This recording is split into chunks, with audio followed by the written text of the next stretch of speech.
আমাদের দেশের প্রত্যেকটা জেলাতেই এমন অনেক সরকারি স্কুল আছে যেগুলোতে পড়াশোনা কিন্তু ভীষণ ভালো হয়। তো এই রকম কোনো ভালো সরকারি স্কুলেতেও বাচ্চাকে অনেক বাবা মায়েরা ভর্তি করেন, বা কেউ কেউ তার সাধ্য অনুযায়ী কিছু পয়সার বিনিময় ভালো কোনো ইংলিশ মিডিয়াম স্কুলেতে বাচ্চাদেরকে ভর্তি করান। আর এই দুটো ক্ষেত্রেই বাবা মার মূল লক্ষ্য কিন্তু থাকে বাচ্চার পড়াশোনা, মানে সে ঠিক মতন যেন শিক্ষাটা অর্জন করতে পারে। ইংল্যান্ডেও সেরকম কিছু প্রাইভেট স্কুল আছে, এছাড়া আছে ফ্রি স্কুল। আবার ফ্রি স্কুলের মধ্যে রকম ভাগ আছে, একটা হচ্ছে গ্রামার স্কুল আর একটা হচ্ছে নর্মাল স্কুল। ইংল্যান্ডে থাকার জন্য যেহেতু আমাদেরকে মোটা টাকার কাউন্সিল ট্যাক্স দিতে হয়, তাই নর্মাল কোনো সেকেন্ডারি স্কুলেতে পড়ানোর জন্য বা গ্রামার স্কুলে পড়াবার জন্য স্কুলেতে এক্সট্রা করে কোনো টাকা দিতে হয় না। তবে এই দুটো স্কুলের মধ্যে কিছু পার্থক্য আছে, আর কি সেই পার্থক্য সেটা জানাবার সাথে সাথে আমরা কেন কুহুকে কোনো গ্রামার স্কুলে ভর্তি করতে পারলাম না সেটাও শেয়ার করলাম আজকের ব্লগের মাধ্যমে। তো নমস্কার, মহুয়াজ ডেলি ব্লগে আরো একবার আপনাদের সবাইকে স্বাগত জানাই। আশা করি আপনারা সবাই ভালো আছেন। সকাল সকাল কুহু স্কুলে যাবে বলে তাই ওর টিফিনটা প্যাক করে দিলাম। আজকে একটুখানি পরোটা বানিয়েছিলাম আর সাথে ছিল আলু ভাজা। দিনের ম্যাক্সিমাম টাইমটাই যেহেতু এখানে বাচ্চারা স্কুলেতেই কাটায়, বাড়িতে তাই ফল খাওয়ার মতন সেই রকম কোনো টাইম পায় না, তাই জন্য প্রত্যেকদিন স্কুলের টিফিনেই একটুখানি করে ফল দিয়ে দিই। তো আজকেও দিয়ে দিলাম আপেল আর লেবু। আর এরপরে ওরা ওদের মতন বেরিয়ে পড়লো, সুদীপ্ত অফিসে আর কুহু স্কুলেতে।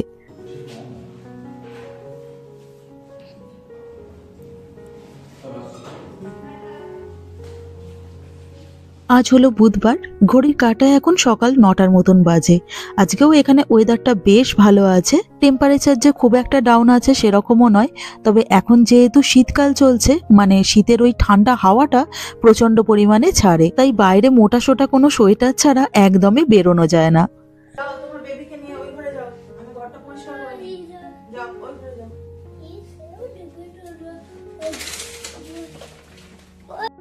একে তো এখানে দিনের আলো ফোটে অনেকটা দেরি করে, আর তারপরে যেহেতু প্রচন্ড কনকনে ঠান্ডা, তো তাই জন্য টুকুও বেশ অনেক বেলা পর্যন্ত ঘুমিয়ে থাকে। আমিও তাই একটু বেলা করেই এই ঘরটা গোছাতে চলে আসি।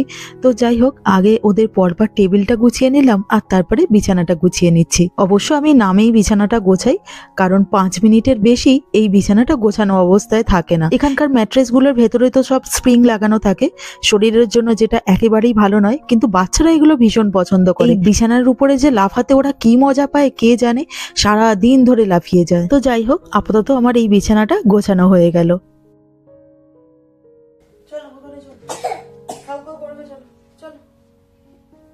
টুকু সকালে জলখাবার খাওয়া কমপ্লিট হয়ে গেছে, আর এরপরে আমি আমার নিজেরও চাটাকে নিয়ে বসে পড়লাম। তবে চাটা এখনো বেশ ভালোই গরম আছে। তো সেই ফাঁকে এই কেচে রাখা জামা কাপড়গুলোকে এখন গুছিয়ে রেখে দিচ্ছি। এই জামা কাপড়গুলোকে সেই শনিবারে কেচেছিলাম, তাও আবার ওয়াশিং মেশিনে, যে কারণে জামা কাপড়গুলো হাফ শুকনো হয়েই ছিল। তবে পুরো শুকনো হতে 3 দিন টাইম লেগে গেল।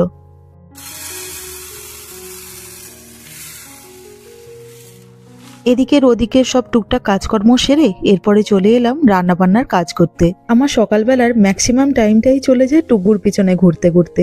তবু এখন ঠিক আছে, ভালো। আবার তো জানুয়ারি মাস থেকে ও স্কুলে চলে যাবে, তখন আবার বাড়িতে আমি একদম একা। আর এখানে আবার বাচ্চাদের স্কুল বলে যে 2-1 ঘন্টার স্কুল হবে সেরকমটা নয়, মানে বড়দের মতনই অনেকক্ষণ ধরে এখানে কিন্তু স্কুল হয় বাচ্চাদের। তো যাই হোক, বাচ্চাদের স্কুলের কথা না হয় পরে একদিন আলোচনা করব। আজকে আপনাদেরকে ইউকের সেকেন্ডারি স্কুল সম্বন্ধে কিছু ইনফরমেশন দিই। ইউকেতে সেকেন্ডারি স্কুলও হয়, কিন্তু আবার 3 রকমের। একটা হচ্ছে নর্মাল স্কুল, একটা হচ্ছে গ্রামার স্কুল, আর একটা হচ্ছে প্রাইভেট স্কুল। প্রাইভেট স্কুলগুলো নিয়েও আজকে আমি আলোচনা করছি না, আজকে শুধুমাত্র নর্মাল স্কুল আর গ্রামার স্কুল নিয়ে আলোচনা করছি। ইংল্যান্ডে গ্রামার স্কুল মানে হচ্ছে best of the best school. এখানে যে সমস্ত বাচ্চারা খুব মেধাবী, মানে পড়াশোনায় যারা ভীষণ ভালো, তো তারাই একমাত্র গ্রামার স্কুলে পড়ার চান্স পায়। তবে এমনটা কিন্তু কোনোভাবেই নয় যে শুধুমাত্র গ্রামার স্কুলগুলোই ভালো।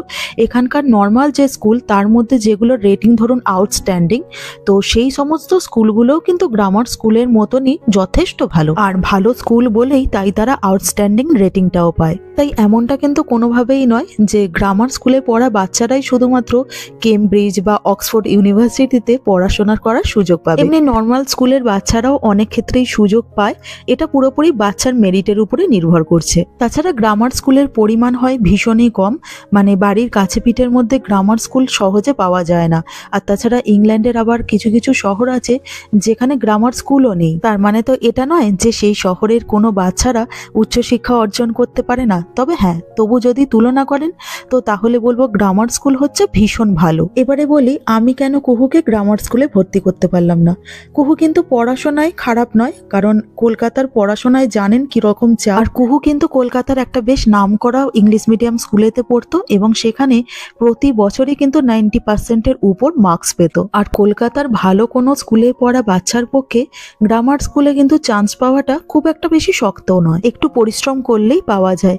কিন্তু এখানে গ্রামার স্কুলে ভর্তি হওয়ার কিছু নিয়ম আছে, যেমন এখানে তো আপনাদেরকে আগেই বলেছি যে সেকেন্ডারি স্কুল শুরু হয় ক্লাস 7 থেকে, তবে গ্রামার স্কুলে কিন্তু ভর্তি হতে গেলে ক্লাস 5 থেকে গ্রামার স্কুলে অ্যাপ্লাই করে দিতে হয় বা সেইভাবে প্রিপারেশনও নিতে হয়। আর ক্লাস 6 এর কিন্তু একদম প্রথমেই গ্রামার স্কুলে ভর্তির জন্য পরীক্ষাটাও হয়ে যায়। তবে আমাদের ক্ষেত্রে আমি তো আগেই বলেছি আপনাদেরকে যে আমরা একটা অন্য শহরে থাকতাম ইংল্যান্ডে, আর ম্যানচেস্টারে আমরা শিফট করেছি আগের বছর জানুয়ারি মাসে। তো যে কারণে না তো ওর সেকেন্ডারি স্কুলের জন্য আমরা অ্যাপ্লাই করতে পেরেছি, না তো পরীক্ষা দিতে পেরেছে, তাই জন্য ওকে গ্রামার স্কুলে ভর্তি করতে পারিনি। আর গ্রামার স্কুলে তো ছেড়ে দিন, যারা যারা আমার ভিডিও আগে দেখেছেন তারা জানেন যে ওকে ভর্তি করা নিয়ে কত বিপদের মধ্যে আমরা পড়েছিলাম। তবে এখন ও যে স্কুলটাতে পড়ে সেটাও কিন্তু যথেষ্ট ভালো স্কুল। তো যাই হোক, আপনাদের সাথে কথা বলতে বলতে আমাদের এই যে দুপুরবেলার খাবারটাও বেড়ে নিলাম। এখন দেখতে দেখতে 3:15 মতন বেজে গেল, আর আমিও রোজকার মতন বেরিয়ে পড়লাম কুহুকে স্কুল থেকে নিয়ে আসার জন্য। এখন তো এখানে বেলা আরো ছোট হয়ে এসেছে, মানে এখানে আগে যেরকম 4:15-20 নাগাদ সন্ধে হতো, এখন সেই জায়গাতে 4টের মধ্যেই বেশ ভালো অন্ধকার নেমে আসছে। প্রতিদিনের মতন আমি আজকেও বাস স্ট্যান্ডে অপেক্ষা করছিলাম, আর এই যে ওরা 4 বন্ধুতে চলে এসেছে। এখন ওই প্রতিদিনের মতনই ওরা ওদের প্রাইমারি টিচারের সাথে বেশ খানিকক্ষণ ধরে গল্প টল্প করবে, তারপরে বাড়ির পথে আমরা রওনা দেব।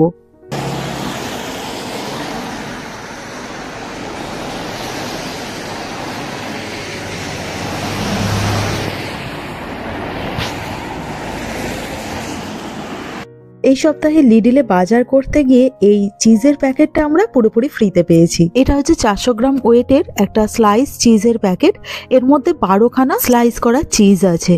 তো এই এত লম্বা লম্বা চিজগুলো দিয়ে কি করব ভেবে উঠতে পারছিলাম না। এগুলো হাফ করে কেটে পাউরুটির সাথে খাওয়া যায়, তবে ভাবলাম যে এত বড় বড় যখন স্লাইস চিজগুলো আছে তো এটা দিয়ে বরঞ্চ অন্য কিছু একটু ট্রাই করা যাক। আর চিজগুলো কিন্তু যথেষ্ট ভালো, দেখুন স্লাইসগুলো যথেষ্ট মোটা আছে কিন্তু। আজকে তাই ভাবছিলাম ওই চিজগুলো দিয়ে আর আলু দিয়ে একটুখানি পরোটা বানিয়ে নেব। তো সেই কারণে একদম ছোট ছোট করে কেটে রাখা পেঁয়াজ, আদা রসুনের পেস্ট দিয়ে ভালো করে নেড়েচেড়ে নিয়েছিলাম।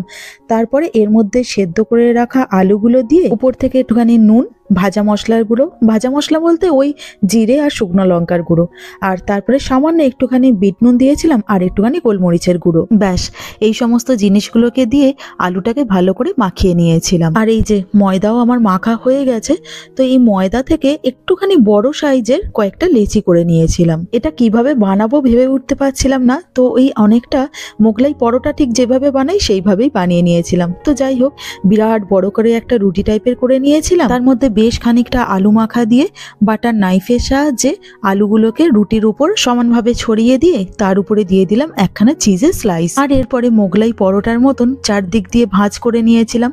ব্যাস পরোটা বানানো আমার রেডি। এরপরে এটাকে ভেজে নেওয়ার পালা। তো মোগলাই পরোটা বানাবার সময় যেরকম একটুখানি বেশি করে তেল দিয়ে ভাজি, তো সেইভাবেই একটু বেশি করে তেল দিয়ে পরোটাগুলো সব ভেজে নিলাম। এই পরোটাগুলো এতটাই মোটা মোটা হয়েছে, একটা খেলেই মোটামুটি পেট ভরে যাবে। এই জিনিসটা হঠাৎ করেই তো বানিয়েছিলাম, তো তাই জন্য আর কোনো কিছু তরকারি করা হয়নি, তো তাই জন্য একটুখানি বেশি করে সস নিয়ে নিলাম। তো চলুন এদিকে আমাদের খাবারটা বাড়তে বাড়তে আজকের ভিডিওটা বরঞ্চ এখানেই শেষ করি। তো আমার আজকের এই ভিডিওটা আপনাদের কেমন লাগলো অবশ্যই কমেন্ট করে জানাবেন, আর পারলে চ্যানেলটাকে সাবস্ক্রাইব করে দেবেন। তো সবাই ভালো থাকবেন, সবাই সুস্থ থাকবেন, দেখা হচ্ছে পরের ব্লগে। নমস্কার।